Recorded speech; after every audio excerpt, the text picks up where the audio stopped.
مدارس اور یہ سارا نظام حقیقت میں اسی لیے ہے، اور میں آپ سے صاف کہتا ہوں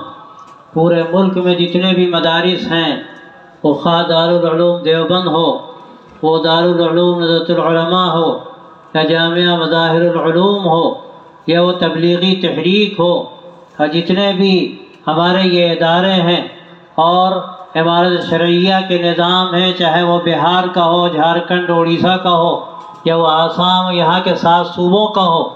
یہ ساری محنتیں حقیقت میں دین کے لیے۔ یہ ادارے کیوں قائم کیے گئے؟ اس لیے نہیں قائم کیے گئے کہ صرف اپنی شناخت قائم کریں، یہ ادارے اصل میں اس لیے قائم کیے گئے تاکہ دین کو دلوں میں منتقل کریں،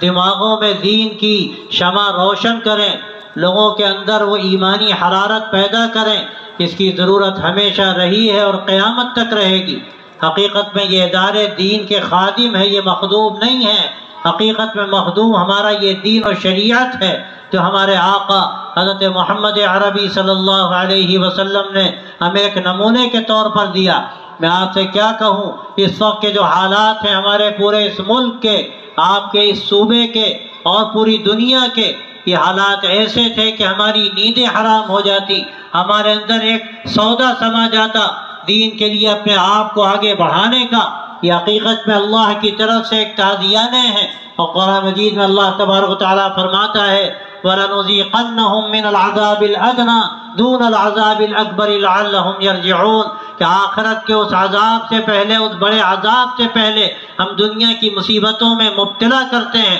کیوں مبتلا کرتے ہیں؟ تاکہ شاید وہ پلٹیں اللہ کی بارگاہ میں، تاکہ وہ شاید اپنی حقیقت کو سمجھیں، اپنی کوتاہیوں کا ان کے اندر احساس پیدا ہو، اپنی غفلت کو دور کرنے کا جذبہ پیدا ہو۔ لیکن میں کیا کہوں، آج کے ان سارے حالات کے باوجود، ان پریشانیوں کے باوجود، اگر آپ جائیے ملک کے مختلف علاقوں میں، اور مجھے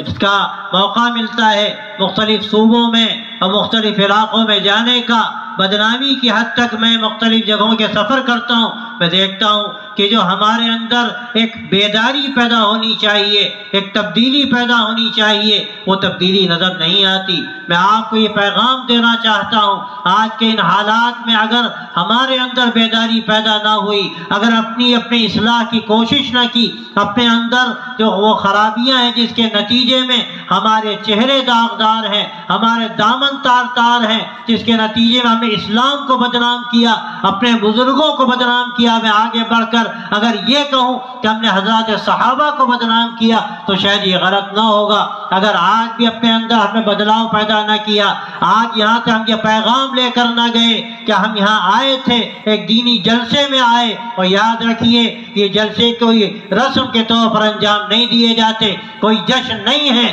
کہ جشن منا لیا گیا یا کوئی رسم انجام دے لی گئی۔ حقیقت میں یہ ایک امانت ہے اللہ کی طرف سے جو آپ کے حوالے کی جا رہی ہے۔ آپ اس لیے آئے ہیں کہ جو باتیں آپ سے کہی جا چکی، گرچہ میں اس زبان کو نہیں جانتا، کہتے ہیں زبان یار من ترکی و ترکی من نمیدانا، لیکن میں نے جو آیتیں پڑھی گئیں، جو حدیثیں پڑھی گئیں، اس سے مجھے اندازہ ہوا کہ بڑے حقائق آپ کے سامنے رکھے گئے، آپ کے سامنے وہ بنیادی باتیں کہی گئیں کہ اگر اس کے بعد بھی ہم اپنا جائزہ نہ لیں، اپنی زندگیوں کو بدلنے کی کوشش نہ کریں، تو آپ یاد رکھیے جلسے اور یہ تقریریں کل ہمارے خلاف حجت ہیں۔ اللہ کی بارگاہ میں تم سے یہ کہا گیا، تم سے ان چیزوں کو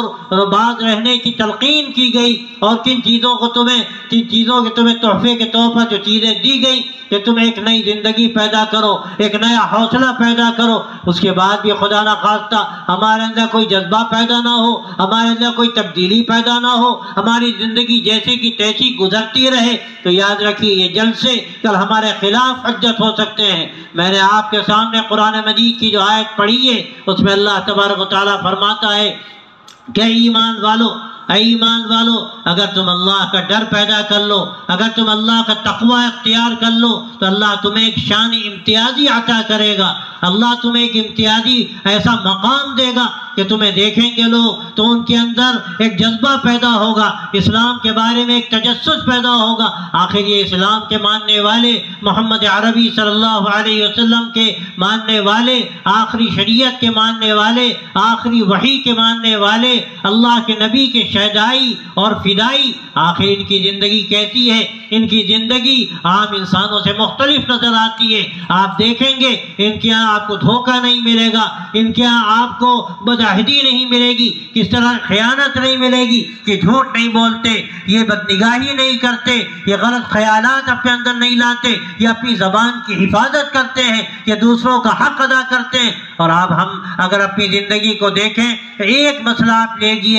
لیجئے وراثت کا، آج ہم کتنی کوتاہیوں کا شکار ہیں اس مسئلے میں۔ ہم میں کتنے اچھے اچھے دینداروں کو آپ دیکھیے، وراثت کا نظام ان کے بالکل غیر اسلامی نظر آئے گا۔ باپ کا انتقال ہوا، ماں کا انتقال ہوا، اللہ سب کو عمریں دے، لیکن بہرحال یہ دنیا فانی ہے، سب کو جانا ہے۔ اللہ تعالیٰ نے قرآن مجید کے اندر وراثت کے نظام کو جیسی وضاحت کے ساتھ ایک جگہ پر بیان کر دیا۔ میں اکثر کہتا ہوں کہ نماز اور روزے کا بھی شاید آپ کو ایسی وضاحت کے ساتھ ایک جگہ پر بیان نہیں ملے گا، لیکن آج ہماری زندگی ان حقائق سے خالی ہے۔ ہمیں اگر اپنا ہم جائزہ لیں تو ہم وراثت کو شریعت کے مطابق تقسیم نہیں کرتے۔ ہم میں کتنے بھائی ہیں جو بہنوں کو حق دیتے ہیں، اور جو اصحاب الفروض کہلاتے ہیں، جن کے حقوق کو اور حصوں کو اللہ نے متعین کر دیا قرآن مجید میں، ہم ان کے حصوں کو کتنا ادا کرتے ہیں۔ یہ میں نے ایک مثال دی وراثت کی، اور اگر ہم نے حق ادا نہیں کیا، ہم نے بہن کا حق کھایا،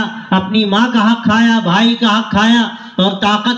طاقت کے زور پر ہم نے سمجھا کہ سب ہمارے لیے جائز ہے، تو یاد رکھیے یہ حرام مال ہے جو ہم کھا رہے ہیں۔ اور حدیث میں آتا ہے کہ اگر حرام مال کا ایک لقمہ کوئی حلق کے نیچے لے جاتا ہے، وہ لقمہ تر نہیں ہے، وہ آگ کا انگارہ ہے جس کا آج ہمیں احساس نہیں ہوتا۔ آپ اسی طرح دیکھیے، ابھی آپ کے سامنے جو بڑی وضاحتیں کی گئیں، آج ہمارے نوجوانوں کا حال کیا ہے؟ کوئی نشے کا شکار ہے، کوئی جوئے اور سٹے میں پڑا ہوا ہے، کوئی برائیوں میں، موبائل میں ایسی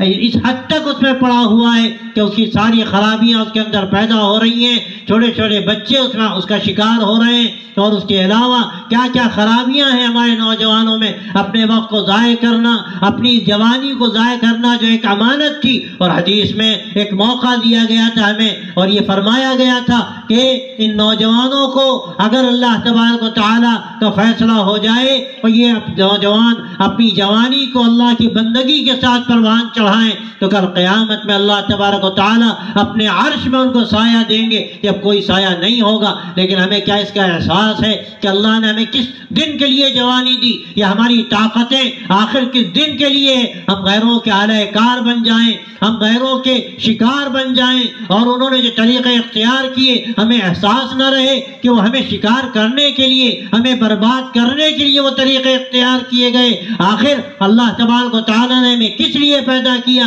اپنے نبی کی امت میں پیدا کیا، آخری شریعت دی اور پورا نظام دیا زندگی کا۔ ہمیں اگر اس کا لحاظ نہ رہے، اپنی جوانی کو ہم برباد کریں، ہم تعلیم میں اپنے وقت کو مشغول نہ کریں، اخلاق کو بہتر کرنے میں اپنے وقت کو مشغول نہ کریں، حقوق کی ادائیگی کا خیال نہ رکھیں، اپنی راتوں کو برباد کریں، اپنے دن کو برباد کریں، میرے بھائی اس قدر یہ غفلت کی بات ہے، اور کس قدر ہمارے لیے گھاٹے کی بات ہے کہ اللہ تبارک و تعالیٰ نے ہمیں جو وقت دیا ہے یہ ایک امانت ہے۔ آپ وقت جس طرح چاہیں استعمال کریں۔ اللہ تعالیٰ نے قرآن مجید میں فرمایا ہے وَالْعَصْرِ إِنَّ الْإِنسَانَ لَفِي خُسْرٍ، زمانے کی قسم، یقیناً انسان گھاٹے میں ہے۔ گھاٹے میں کیوں ہے؟ یہ زمانہ ایک امانت ہے، یہ عمر ایک امانت ہے، یہ جوانی ایک امانت ہے، یہ طاقتیں ایک امانت ہیں۔ ہم اس کا استعمال کس طرح کرتے ہیں؟ کیا اس سے ہم فائدہ اٹھاتے ہیں؟ کیا اس سے ہم وہ صحیح استعمال کر کے اس اللہ تبارک و تعالیٰ کی نعمت پر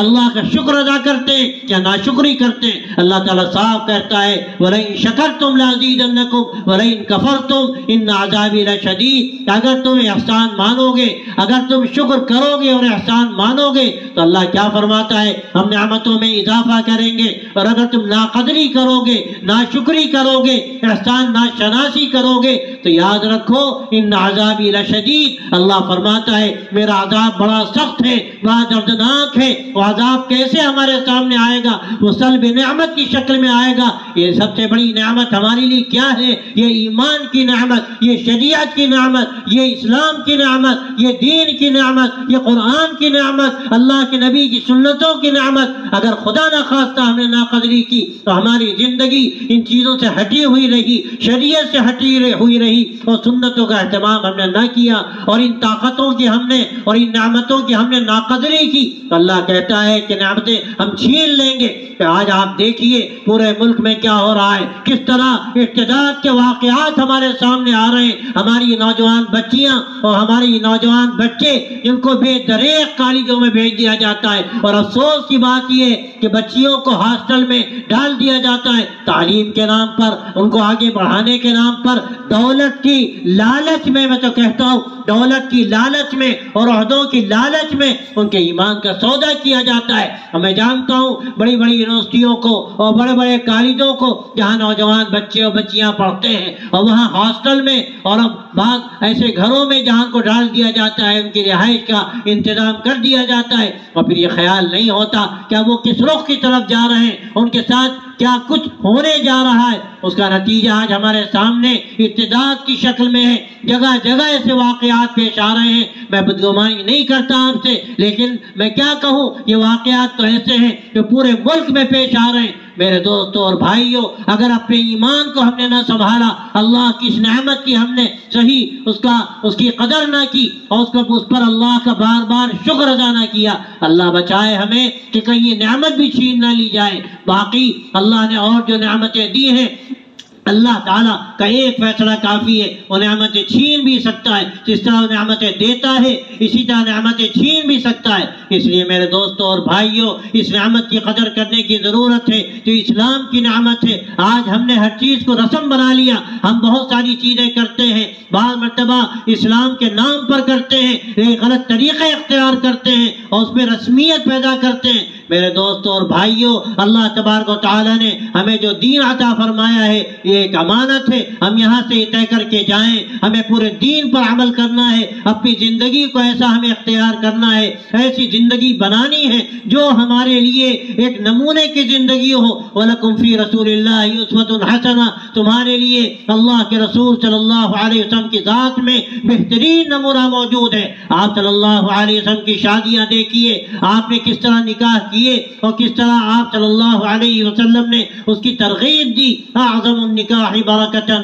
ایسرہ مؤونۃ، فرمایا کہ سب سے بابرکت نکاح وہ ہے جس میں سب سے کم خرچ کیا جائے۔ بعض لوگ کہتے ہیں کہ بھئی جس کی جو سطح ہے اس کے اعتبار سے خرچ کرے، کوئی کروڑ پتی ہے اور اس سے آگے وہ دولت رکھتا ہے،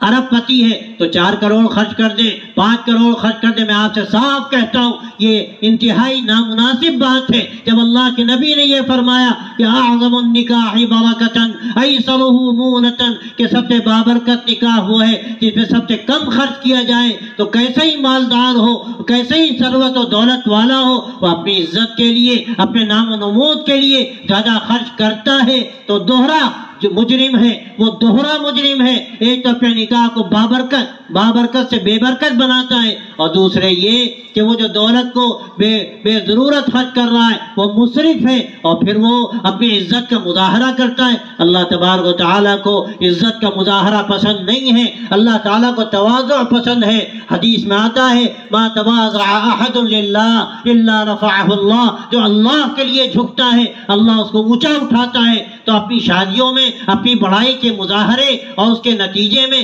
پیسوں کا بے دریغ خرچ کر دینا اور ضائع کرنا، ایک رات میں کروڑوں روپے خرچ کر دینا اور لاکھوں روپے خرچ کر دینا، جبکہ حالت یہ ہے کہ پڑوس میں کوئی بچی بیٹھی ہے جس کی شادی نہیں ہوتی، اور کتنے گھرانے ہیں جو فقر و فاقے کا شکار ہیں، وَقَادَ الْفَقْرُ أَن يَكُونَ كُفْرًا، کہ حالات ہمارے سامنے آ رہے ہیں۔ اس کے بعد ان کی فکر نہ کی جائے اور اپنی عزت کے لیے شادیوں پر فضول خرچیاں ہو۔ ہم یہاں سے یہ بھی طے کر کے جائیں اپنی شادیاں ہمیں شادی کرنی ہے، اپنے وراثت کے نظام کو ہمیں درست تحفظ کرنا ہے، ہر طرح کے نشے سے، جوئے سے، سٹے سے اور ہر طرح کی برائیوں سے اپنے آپ کو بچانا ہے اور اپنے اخلاق کو بہتر بنانے کی ہمیں کوشش کرنی ہے۔ یہ اخلاق بھی ایک امانت کے طور پر ہمیں دیے گئے، اللہ کے نبی صلی اللہ علیہ وسلم کی یہ سنت ہے۔ آپ کے بارے میں اللہ تبارک و تعالیٰ فرماتا ہے وَإِنَّكَ لَعَلَىٰ خُلُقٍ عَظِيمٍ کہ آپ صلی اللہ علیہ وسلم اخلاق کے اعلیٰ ترین معیار پر تھے۔ تو یہ وہ معیار ہے، کسی نہ کسی درجے میں